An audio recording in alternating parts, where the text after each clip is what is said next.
Fish. Everybody loves fish, right? Probably not. But it's important to understand what you're talking about when you talk about fish. So here we have two different species as well as two different types of fish.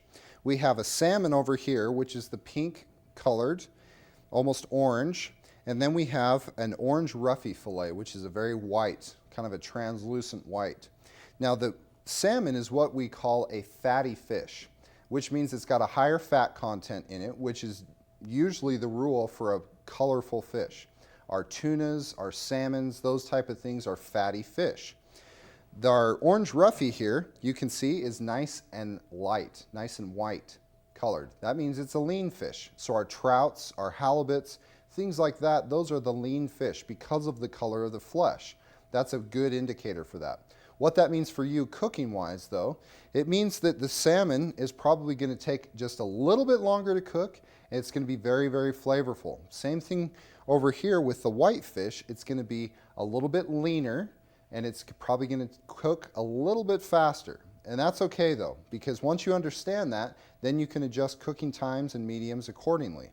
Now, once we get into cooking these, I'll show you some tips that you can do to actually take the skin off very, very quickly without taking a knife to it. Keep in mind though, when you're buying fish is very tricky because fish is really good straight out of the ocean, straight out of the water. In that case, beautiful, love it, fresh, doesn't really taste like fish. Problem is that people that don't like seafood or don't like fish usually have never had good seafood. That's because they've had the stuff that's been in the store that's been packed frozen and then thawed, maybe frozen again, then thawed again, has a very, very fishy flavor and especially aroma to it.